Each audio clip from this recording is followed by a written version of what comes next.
Zoomer Hits and Breakfast Radio. Neil, Sam, Jane, and Carrie Ann from the Hollies at 11 minutes after 9 o'clock. Elvis is in the building. Yes. Ladies and gentlemen, our friend Steve Michaels is back. Hi, everybody. Welcome back. Good to see you, man. It's been a while. Yeah, it's been a while. When was the last time Return to Grace was in Toronto? I'm trying to remember this. It was 2016. Yeah. It's been a while. Where have you been since you left us in Toronto and now you've come back? My gosh, I've, Elvis has been really good to me. Last year, I was in the UK starring in an Elvis musical, 200 shows, 8,000 Elvis songs. And so I was practicing just for this run of Return to Grace here in Toronto. You're about the best looking Elvis I have ever seen. I'm staring at you going, yowza. You fantastic. You have just aged well, Elvis, let me just say. Do my best. That's great. What do you love about the show, can I ask? Like, what's the thing that gets you the most about this show? Well, first off, it's the music. Not only am I, the performer and playing Elvis or playing, it's the music. And when we make the connection with the audience, and you can see it in their eyes, that we've made that connection, that's the best part. Mm-hmm. That is really the best part because the music is just incredible. Yeah. Well, and the connection to the audience is, I'm not gonna. This is not like me telling you what happens to Iron Man in the new Avengers movie. Don't tell me. No, because I haven't seen it either. But there's a moment in Return to Grace, and if memory serves, because I've seen it 2 or 3 times already, it is when American Trilogy comes up in the show, where my recollection is that there were people sitting in their seats weeping. That's right. Because it was so powerful, and the way that the show is written is the song comes up at a moment that is just so powerful, you completely lose track that you're not actually watching Elvis. It's the illusion. It's everything that comes together. The catchphrase is it's a concert of a lifetime, and it is. It has the best parts of Elvis's musical career. It tells a wonderful story, and when we start off from the early days of 1955. We go all the way through to 1973, which it culminates at the Aloha from Hawaii concert. And then as soon as that hits, that's when the audience explodes. They're just kind of waiting in anticipation for that jumpsuit. And they do,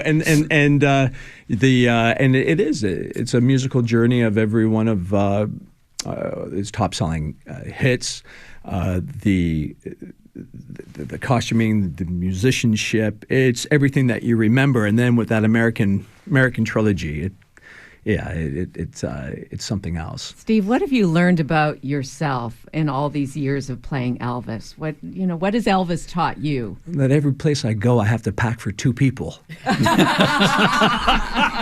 Why does the jumpsuit not work in the grocery store? Is that okay? It doesn't. You should see me at the airports. What is this? You go to work in your suit. I go to work in my jumpsuit. It's just being true to yourself. I think Elvis, through his ups and downs, was always true to himself, and always had time. For anybody that supported him, and that's pretty much the way he was. He was a humble Southern boy, and I'm a humble Southern Ontario boy. It is, and it's been a wonderful journey performing and portraying him for so many years. Okay, so why is it? How is it that Elvis is timeless? Why is he still relevant today? Like, why are our listeners still so infatuated? And why do audiences keep coming out to see you perform as Elvis? I think what it is he was taken far too early. I believe he just needed, we needed a little bit more of him. We weren't ready to let him go. Right. And then he had so much music, and he had such a legacy of 31 films, 29 of them that he acted, and some of them he acted up in. And he was just, but it's a history there. And he's the type of guy, I always say, he seems like the type of guy that we would always know, but we really never met him. Mm-hmm. And that's why, and he endeared himself to all of us, and that's why we can't let him go, and that's why we do this. Now, the run of Return to Grace in Toronto is unfortunately so short that you barely have time to unpack. Yes. So let's talk about the whens and the wheres and all of that. Mm-hmm. Mm-hmm. So when the show opens? The show opens on the Tuesday. 17th. And we're there we do 8 shows at the Princess of Wales Theatre. It's a Tuesday, double show Wednesday, Thursday, Friday, double show Saturday, and then a matinee on Sunday. And, wow. And that's Mother's Day. Yes, and that's Mother's Day. Mother's Day, what a great gift for the mother in your life. And that's going to take, that's 2 shows in a day. That's going to take some energy. It is. Because that's an intense show. It is a really intense show. It's but I'm up for the challenge. And we want you to go. We want you to go and see this show. And so, on that note, we've got 2 tickets to give away to go and see this fantastic show. Randy, you can say it out loud. What he's saying? 2 pairs. Two pairs of tickets How are we gonna do that? to see this show. 2 winners or 1 winner of 4 tickets? What do you want to do? Let's do 2 winners of a pair of tickets each. Caller number 7, caller number, just make it fun, 11. Okay. Caller number 7, caller number 11, right now, 416-360-0740. Steve, always good to see you, man.